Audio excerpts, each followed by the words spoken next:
Good morning, one and all.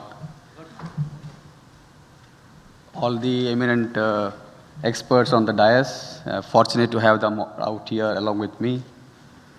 And Prashant, what a way to kick off the start, showing the projections, 4.5 trillion global chemical business, India showing around 147 million, the projections of the scope in the future, and throwing across the challenges, we are going to face to meet our objectives.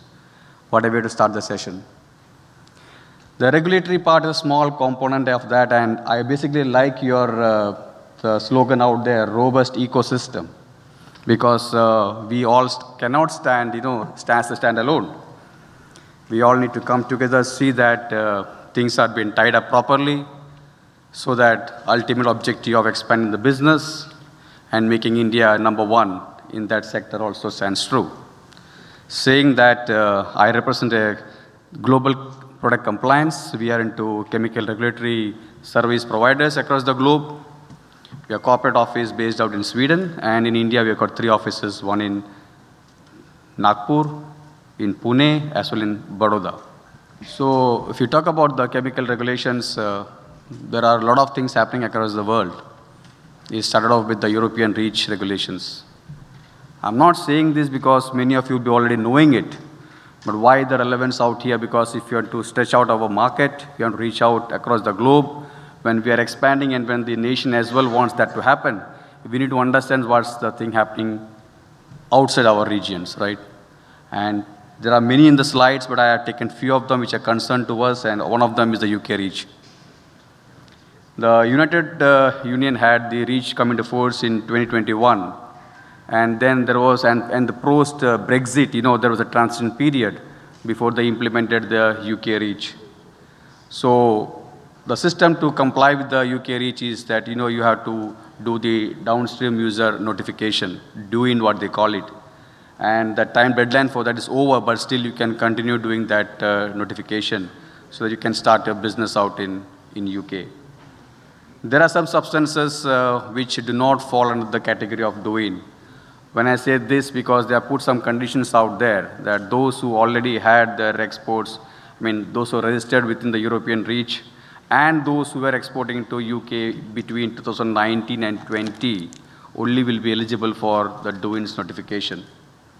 And if you are not into the doings notification, and if your substance does not exist within the UK REACH, then the obligation for you is to go for the inquiry route registration.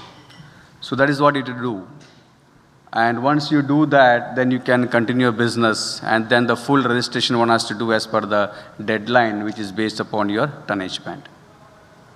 So that tonnage band like 2023 and 2027 and 2025, which is based upon your volumes you're placing into the UK market.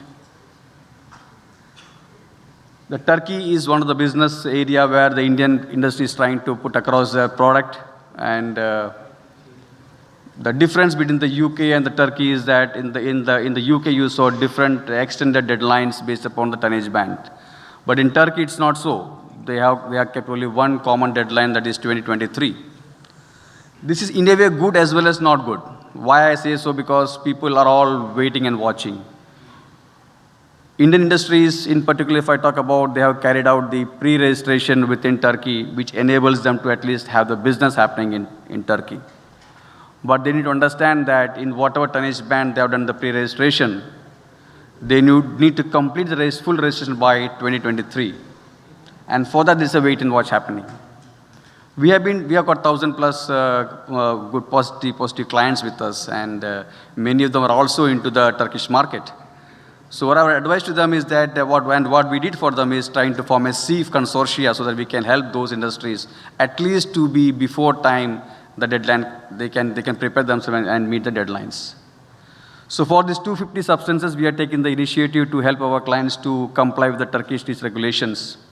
And 2023 is the deadline for, irrespective of your volumes, like if you're placing 1 to 10 tons or into the 1,000 tons category. This takes more time in Turkey, the registration, because there is a translation which has to be done to local language. So it's not like that we had in the UK reach or in the Turkey, I mean the European reach, where one can easily do the things the last hour or the 11th hour. So that takes ample time, and if you're going to become a lead resident, it takes still longer at time because a lot of data has to be put into that. Korea reach, you all know about it because we have good market within Korea. And there also there was a time period for the notification which is over, but still one can continue doing that. And in Korea as well, the deadline for the registration is based upon the tonnage bands. So if you've got exports to Korea, and you can still do the notification there and carry out the registration work. But for certain things, the deadline is already over. If you had the substance falling into the priority existing chemical list, or if your tonnage band is more than 1,000 tons per annum, and if the substance is not within the list of what we call the existing chemicals within Korea, then you have to first register those things and then carry out your exports. So what I'm trying to say out here is that we all into productions, business, sales, all those stuffs, but this small segment is unattended or being paid less attention, and it comes into picture only when you have the orders coming in. Yeah. So this, I'm just trying to inform all of you because this is also an equivalent area and a challenge which we all face. And if you try to fill up these gaps within the industry, it will be good for us. European reach, it all started there. So I kept the last slide of this particular regulations. So apart from all those European reach and reach-like activities, now the Green Deal is coming in, innovative studies are happening, a lot of changes being made, sort of substances have been reduced and not to be used. There are substances of very high concerns. It accounts to around 216, if I'm not mistaken. They are trying to find alternative for those because it has got some of the impacts on human health and environment. Saying this, all these were for the pure substances. And the mixtures were not touched upon. Now they're coming up with the thing of the poison center notification. The poison center notification basically to see that the hazardous compounds present in the mixtures for that matter. Even for that, a deadline is coming. If I can read the slides correctly from 2024, even the industrial use, which are being for the industrial uses, basically, even those mixtures need to comply with the poison center notification. What was not touched earlier in the European market was for the articles. I'm obviously sure that none of you fall into that, but when it comes to logistics here, we may be exporting something which are not chemicals per se. It may be some articles like a laptop, computer, automobile sectors of that kind. Even those segments have been now come under the purview of the compliances, and you have to go for the SCIP compliance meet, and deadline for that it started from 2021, if I'm not mistaken, if I read the slides correctly. So everywhere for the business to happen and for a correct shipment to take place, we have to meet the obligations of that particular country and the region. Saying this, this is not the only last thing which was there. There are many more regulations happening within the European region. If you look at the toy regulations, because that's something which has to be adhered to, some of them are based upon the end application, but some are directly based upon before it's been exported into the European market. We have got the restriction of some of the chemicals already happening, trying to find out the alternatives for that. Some of the European countries are already trying to push a ban on the use of the PFAS for that matter. Designing of a new product, eco-friendly products, all those things are in the pipeline and be tracked very, very nicely within the European reach sectors. So, and before I come to this slide, I didn't speak about my own country, India. India is also trying to gear up with various chemical regulations. The 5th draft is in place. It still takes some time to come into force, but whatever time that takes for it to come into force, believe me, it's time for us to prepare ourselves so that we are not late to make its notification. When I'm saying this, we need to build up our own team within the company who understands what is chemical regulations, see that the suppliers and the buyers' requirement in terms of their needs for these compliance met with. That implies that there has to be something called as a chemical due diligence being carried out within the industries. And therefore, one need to know what is the context of the regulation going to talk about, what are the obligations that my company is going to face for the product I'm handling, for the product I'm trying to place in the market, whichever it may be across the globe.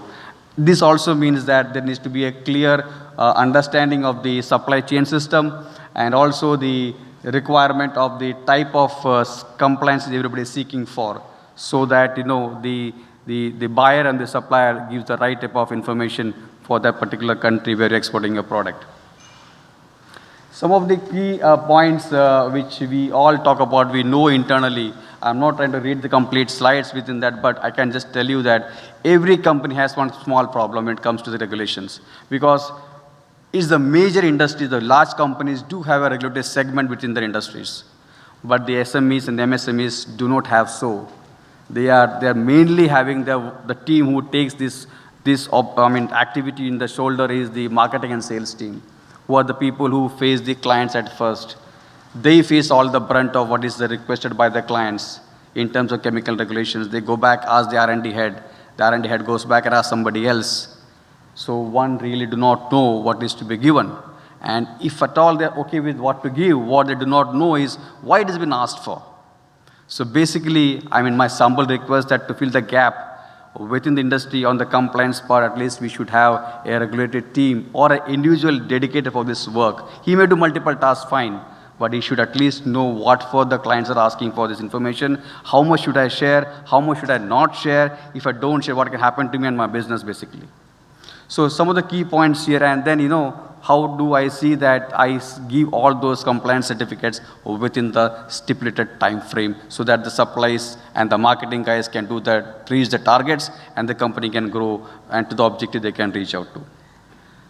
We have defined a small tool for that. I'm not trying to say that this is the only tool, but we have a experience-based 1,500 clients. We understand what they ask for, what is the client's requirement, what is their personal requirement, how to keep a track of the volumes, how to keep a track of the certifications given, when given, was it to be renewed, not to be renewed. All those things, we capture it here.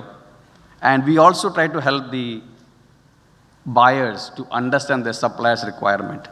So if there's a company who is with us already and they know that they are into these products and they're looking for that substances, when we find and help them out with those industries, we try to connect them with the buyers and the suppliers list. But believe me, if some supplier come to us directly and say, we also want to get listed within your portal, we decline that straight away because we ask the buyers then to contact the suppliers. We don't get into them directly. This platform, what we have is a clear exchange of a transparent way the client can manage their entire certification and compliance system on their desk. They know what has been given when, what MSTs has been given, does it require to be renewed or not, and is it based upon end-use based compliances, or is it for a specific country-based certifications asking for. All those will be captured in this. In addition to that, when we connect a supplier to the system, we ensure we do the validation and verification. So the buyer ultimately also knows that the supplies they are obtaining is 100% compliance in all terms for that particular region or for the particular country in terms of the volumes as well. So when I say this, there are three basic aspects we are all dealing with in this small ecosystem which Prashant has nicely put across. The segments are the suppliers, the buyers, and the downstream users. I tried to put some of the concerns of the suppliers. Suppliers want to reach out, suppliers want to grow, suppliers want to see that their product is placed each and every corner where they can reach out to. But they have got their own limitations. They do not know what to give when the buyer asks for some information, how much to give when the buyer asks for some information. So this system of our portal, basically, which we have the compliance portal with all those regulations tapped in, we help them meet those infrastructural gaps as well as we help them to have a clear understanding of the requirements their buyers would be asking for. Likewise, the buyers also need to know certain things. Are they exceeding certain volumes for which they are done the registration or not? Is the supplier giving them a valid certification or not? So how do they check all those things? For them also, we are a portal, a system by which we can help them to see that they are rightly been navigated in their supply chain properly. Apart from this, there are audits happening these days, inspections happening these days. The last minute, there's a rush. Oh, audit is coming, what to do, what not to do. But here you can have the entire thing in your system up front so that this 11th hour rush also can be avoided. Now, the last one is the downstream users because certain specifications are for, certain compliance are for certain specifications. Like if I'm giving a colorant for some industries, he may be using it for the food aspect or he may be using for the automobile industries. And automobile has a specific compliance requirement. The food sector has a different compliance requirement. It also may be for the plastic industries. It may be for the laminate industries. So each segment has their own specific requirements. So downstream user every time, who is our God basically, to whom we sell a final product, we need to see that their requirements are also met with. So when these compliance are being asked by the downstream user to the suppliers and the buyers, all those things are also been captured in this portal system. So what I'm trying to say here is that the entire infrastructure gap, the gaps we are trying to close, the things we are trying to fit in the logistics system, we can do it in one portal. And we spoke about digitization also in the opening session by Prashant.